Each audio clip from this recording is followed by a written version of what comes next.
Hello and welcome my beautiful stars. मैं आपकी host आप सभी का मेरे चैनल स्टार्स मिस्टिक एन्चेंट्रेस पर दिल से वेलकम करती हूँ। ज़रूर जानेंगे कि थीम फॉर टुडे वाली एनर्जीज आप सभी के लिए क्या कहती है, तो बने रहिए मेरे वीडियो पर। और अगर आप मेरे चैनल पर नए हैं तो आप सभी का दिल से स्वागत है guys. Please do subscribe to this channel and hit the bell notification to get the updates from this channel. तो चलिए बढ़ते हैं एनर्जीज की तरफ। जैसे कि यहाँ पर आप कार्ड्स में देख सकते हो, knight of aerial and nature. तो इन एनर्जीज से मैस्कुलिन की वाइब मुझे ज़्यादा पिक हो रही है।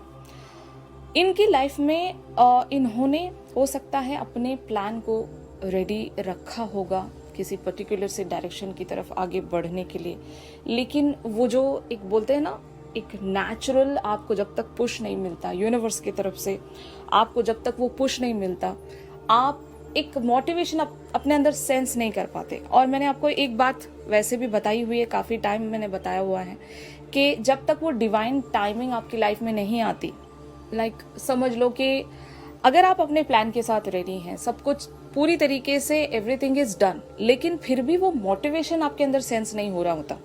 आप खुद के बारे में भी ले लो कि आप भी अगर चाहें तो यहाँ पर कोई ना कोई एक्शन अपने एंड से रख सकते हो, बट अगर आप भी वो मोटिवेशन सेंस नहीं करते, मोस्ट ऑफ द केसेस में ऐसा हो जाता है ना, चीज़ें हमारे कंट्रोल में होती हैं, सब कुछ परफेक्टली जा रहा होता है, और अगर हम चाहें तो वहाँ पर बस एक स्टेप लेने की देर होती है और हम वहाँ पर वो अगर स्टेप लेते हैं तो चीज़ें प्रोसीड हो सकती हैं। एक छोटा सा डिसीजन मेकिंग, आइदर येस और नो, यही हमें करना होता है, राइट। मगर सब कुछ जानते हुए भी सेंस नहीं, मगर सब कुछ जानते हुए भी सारी चीज़ें प्लान के मुताबिक डन होने के बावजूद भी आप अगर कोई वहाँ पर एक्शन नहीं ले पा रहे, कोई स्टेप नहीं ले पा रहे, आप वो अपने अंदर एक मोटिवेशन सेंस नहीं कर पा रहे हो, तो इट मीन्स दैट आइदर वो प्लान आपका अधूरा है या फिर आप लोगों के लिए वो डिवाइन टाइमिंग नहीं आई है। एक कार्मिक सिचुएशन में आप लोग स्टक होते हो। जो डिलेज आप लोग सेंस कर रहे हो गाइस, याद रखना, ये डिलेज आप लोगों ने ही खुद के लिए क्रिएट की होती है ड्यू टू योर कार्मिक थिंग्स। कार्मिक कुछ भी हो सकता है, लाइक कार्मिक सिचुएशंस हो सकती है, कार्मिक लोग हो सकते हैं आपके साथ, किसी के साथ आपका कर्मा पूरी तरीके से हील नहीं हुआ होता है। तो जो भी वजह है, ये जो भी डिलेज या फिर ऑब्स्टिकल्स या चैलेंजेस आप लोग सेंस करते हो, it is all because of the कार्मिक सिचुएशंस एंड डिवाइन टाइमिंग। तो आप लोगों की भी लाइफ में वो डिवाइन टाइमिंग आने वाली है। नाइट ऑफ एरियल मीन्स एक वो पर्सन गाइस जिस पर आप ट्रस्ट रख सकते हो, जो एक डिवोटेड पर्सन है, यानी कि वो पर्सन लॉयल है और एक ही पाथ पर चलने वाला पर्सन है। तो ये आपके मैस्कुलिन अगर आपके टुवर्ड्स एक प्लानिंग में बने हुए हैं, तो याद रखना, इनको उस प्लान से कोई भटका नहीं सकता, इनको उस प्लान से कोई हटा नहीं सकता। अगर इनकी लाइफ में वो चैलेंजेस, ऑब्स्टिकल्स अगर ये सेंस भी कर रहे हैं, तो ये वहाँ से हटेंगे नहीं, उनको कॉन्कर करेंगे, भले ही टाइम लेंगे, लेकिन उनको एक स्टेप बाय स्टेप धीरे धीरे कॉन्कर करते हुए आगे बढ़ेंगे। इस कार्ड में लिखा हुआ है, there is so much to accomplish, make a very detailed plan, being watched over by someone kind. और ये समवन काइंड आपके आर्क एंजल्स हो सकते हैं। यहाँ पर एरियल की एनर्जीज है, तो आर्क एंजल एरियल की नज़र आप पर बनी हुई है। तो आप जो कर रहे हो करते जाइए, ब्लेसिंग्स है। आर्क एंजल एरियल आप पर ब्लेसिंग शावर कर रहे हैं। ये आपके पर्सन के लिए मैं कह रही हूँ कि ये जो कर रहे हैं ये करते जाएं। इनके साथ यूनिवर्स की एनर्जीज हैं, क्योंकि nature is the card of universe. और यहाँ पर यूनिवर्स के कितने एलिमेंट्स होते हैं, वो सारे एलिमेंट्स हो सकता है इनको वो एनर्जी दे सकें। Magic of air, magic of water, magic of fire, magic of earth. तो सारी जो एलिमेंट्स की पावर्स हैं ये इन तक पहुंच रही होंगी, या फिर अगर आप इन सारे एलिमेंट्स का इस्तेमाल करके कोई मैनिफेस्टेशन रखते हो, तो जो इन तक वो वाइब्रेशन या फ्रीक्वेंसीज हैं जहां से आप इनको ब्लेसिंग सेंड कर सकते हो, इनके अधूरे प्लान को आप जब पूरा करने के लिए इनकी मदद करना चाहते हो, तो you can do like this also. यहाँ पर नेचर का बहुत ही इंपॉर्टेंट रोल प्ले होने वाला है गाइस।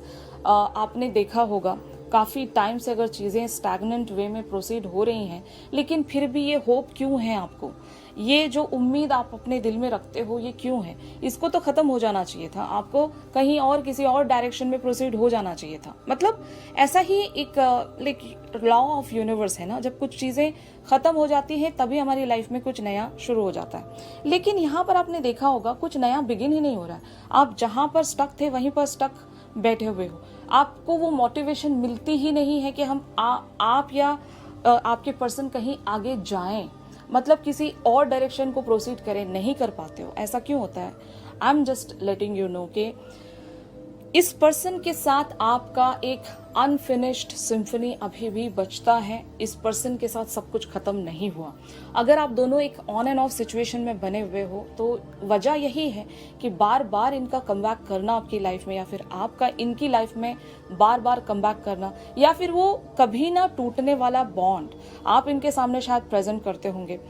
तो ये सब आप नहीं कर रहे हो, इट इज ऑल नेचर, या फिर ये यूनिवर्स का एक कॉस्मिक प्लान है। अगर इस पर्सन का आपकी लाइफ में एक ऑन एंड ऑफ हमेशा से बनाए रखना भी एक कॉस्मिक प्लान के तहत ही सारी चीज़ें प्रोसीड हो रही हैं। इन कार्ड्स को क्लैरिफाई कर लेते हैं, फिर मैं आपको क्लियर वे में बताऊंगी।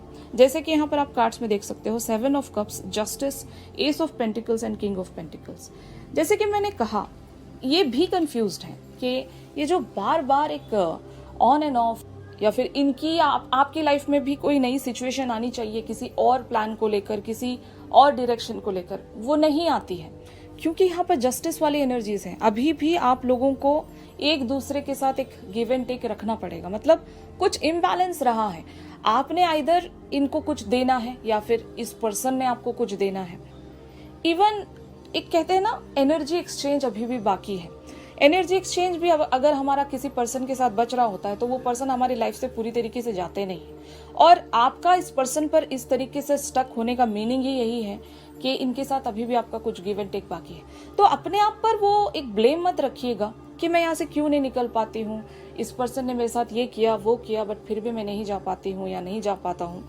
मैं आपके कमेंट्स पढ़ती हूँ, आप लोगों को बहुत सारे कंप्लेंट्स हैं अपने मैस्कुलिन से या फिर यूनिवर्स से, लेकिन इन कंप्लेंट्स का आप क्या करोगे? आपको पता नहीं है आपने यूनिवर्स की तरफ क्या क्या कार्मिक सिचुएशंस क्रिएट की हैं, नोइंगली या अननोइंगली। आपको नहीं पता कि आपने क्या क्या कर्मा सेंड किया है किसी और की तरफ। इवन अगर if it is about the past life things, तो आपको पता नहीं कि पास्ट लाइफ में आपने क्या क्या किया है।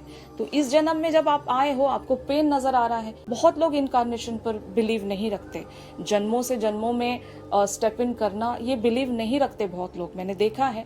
बट मेरा बिलीव ऐसा है कि हमारी सोल बहुत पुरानी सोल है। जन्म टू जन्म हम काफी सारी चीजें एक वे में गिव एंड टेक रखते आए हैं। मतलब कार्मिक वाइज जब हम कभी स्ट्रांग रहे हैं तो किसी जन्म में वीक भी रहे हैं। तो वो अगर इम्बैलेंस रहता है तो हमारा पेन या फिर डिलेज या ऑब्स्टिकल्स आइदर इस जन्म से रिलेटेड होते हैं कि हमने कुछ इस जन्म में किया होता है, या फिर लाइक पास्ट लाइफ्स में हमसे कुछ मिस्टेक्स हो गई होती है। तो ओवरऑल अगर देखा जाए तो ये जो डिलेज एंड ऑब्स्टिकल्स हैं ये हमारी ही तरफ से क्रिएट किए गए हैं। तो इनको बुरा नहीं फील करना चाहिए गाइस, ये आपका टेस्ट है, आपका इम्तिहान है। क्या पता इस सिचुएशन में अगर आप पेशेंटली बिहेव करके चीज़ों को बहुत ही पीसफुली हैंडल करोगे तो ये कार्मिक सिचुएशन बहुत जल्दी एंड हो जाती है। और कहते भी हैं कि कार्मिक सिचुएशन को हील करने का सबसे बेस्ट वे यही है कि बी पेशेंट एंड लाइक अपने अंदर वो सब्र रखिए, क्योंकि पेशेंस से बहुत सारी चीज़ें आपकी रिजॉल्व हो जाती है, क्योंकि गॉड की नज़र आप पर रहती है और गॉड को ये बहुत अच्छा लगता है कि आप पेशेंटली सब चीज़ों को हैंडल कर रहे हो, आप कंप्लेन नहीं रख रहे हो। जो लोग जितना कंप्लेन रखते हैं गाइज, याद रखना उनके लिए और टेस्टिंग टाइम लाइक हार्ड हो जाता है, क्योंकि कंप्लेंट्स रखिए, नो वरीज, लेकिन कंप्लेंट्स में ऐसा नहीं होना चाहिए कि आप पछता रहे हो, खुद को कर्ज कर रहे हो, किसी दूसरे पर्सन को आप एक कर्सिंग सिचुएशन में भेज रहे हो। Just don't do that. इन सारी चीज़ों को एक एक्सेप्टेंस में लाइए। और अगर आपसे जाने अनजाने में किसी के लिए बद्दुआ निकली है, कर्सिंग वर्ड्स निकले हैं, तो वहां पर आप एक फॉरगिवनेस सीख कर लीजिए, क्योंकि किसी को कर्ज करने से कुछ नहीं मिलता गाइस। उल्टा आप अपने लिए वो सारी चीज़ें क्रिएट कर लेते हो या फिर बुला लेते हो। जब आप किसी को कुछ दे रहे हो तो रिमेंबर वन थिंग, कहीं ना कहीं से वो आप पर भी वापस लौटता ही है। मिस्टेक्स आपसे भी होते हैं, मिस्टेक उस पर्सन से भी हुई थी या फिर सिचुएशन वाइज आपके साथ जो भी गलत हुआ है, कंप्लेनिंग मत रहिए, छोड़ दीजिए, यूनिवर्स पर रिलीज कर दीजिए, पेशेंटली इंतजार कीजिए। क्या पता आपके लिए बेटर कुछ चीजें भगवान ने या यूनिवर्स ने ऑलरेडी प्लान करके रखा है। आपको पता नहीं है ना आपकी डेस्टिनी में क्या लिखा है। अगर आपने पेन ही देखा है तो हर रात के बाद सुबह आती है, हमेशा हमेशा रात ही नहीं रह जाती और हमेशा हमेशा सुबह ही नहीं रह जाती। ये एक जो साइकिल है, कुछ एंड होगा, कुछ बिगिन होगा, फिर से एंड होगा, फिर से बिगिन होगा। जो ये नेचर की जो क्वालिटी है, यहाँ पर नेचर वाली एनर्जीज यही कह रही थी आपसे कि if something happens it has to get released, या फिर अगर कुछ चीजें स्टार्ट हुई हैं उसका एंड होना जरूरी है। और आपकी लाइफ में अगर एक पेन स्टार्ट हुआ है, एक पेनफुल सिचुएशन की बिगिनिंग हुई थी, तो वो फाइनली एक एंडिंग की तरफ पहुंच रही है, राइट। तो यहाँ पर जो अदर एनर्जीज हैं, the lovers, judgement, the star, 8 of wands and the fool, आप समझ ही गए होंगे कि आपकी लाइफ में वो न्यू बिगिनिंग आने वाली है। यूनिवर्स आपको एक दूसरा मौका देने वाला है ताकि आप भी अपनी लाइफ में इस पेनफुल साइकिल की एंडिंग के बाद एक ब्यूटीफुल सी बिगिनिंग की तरफ प्रोसीड कर सकें with the lovers energies. This is the card of reunion. Reunion आप लोगों की लाइफ में आने वाला है with the judgement energies, also with the star, 8 of wands and the fool. यहाँ पर सारे कार्ड्स का मीनिंग एक ही है कि आप लोगों की लाइफ में एक न्यू बिगिनिंग आने वाली है। अब तक भी जो आपने हार्डशिप झेली, एक पेन झेला, उसके लिए कंप्लेनिंग मत रहिए, वो आपका कर्मा था जो हील होना था। वहां पर एक पॉजिटिव माइंड फ्रेम बनाकर रखिए। आप अगर सभी लोगों को एक पर्सपेक्टिव से देखना शुरू करोगे तो सबकी लाइफ में कुछ ना कुछ पेन्स हैं, कुछ ना कुछ खुशियां हैं। आप अपने लाइफ के उन पॉजिटिव एरियाज को भी जरूर देखिएगा कि आपकी लाइफ में कुछ अच्छी चीजें भी हैं जिसको आप चेरिश कर सकते हो, जिसके लिए आप थैंकफुल हो सकते हो। तो उस मौके को तलाश कीजिए, या फिर अगर वो मौका आप देख सकते हो तो just move towards that direction, ताकि आप अपनी लाइफ में एक बेटर वर्जन की तरफ आगे बढ़ते जाएं, ना कि इन सारे पेन्स के साथ खुद को कर्ज करके, दूसरों को कर्ज करके रोते रहें, सैड रहें। इससे कुछ नहीं होने वाला गाइस। हमेशा पॉजिटिव माइंड फ्रेम के साथ जीना सीखिए, खुश रहना सीखिए, तभी आप अपनी लाइफ में पॉजिटिविटी अट्रैक्ट भी करोगे और खुश भी रहोगे। आपके मैस्कुलिन की करंट ओवरऑल एनर्जीज हम हमारी रेगुलर रीडिंग्स में जानेंगे गाइस, तो ट्यून इन करना मत भूलिएगा। और अगर ये शिफ्ट आप लोगों के साथ रेजोनेट कर रहा है तो जरूर मेरी इस वीडियो को लाइक कीजिएगा गाइस।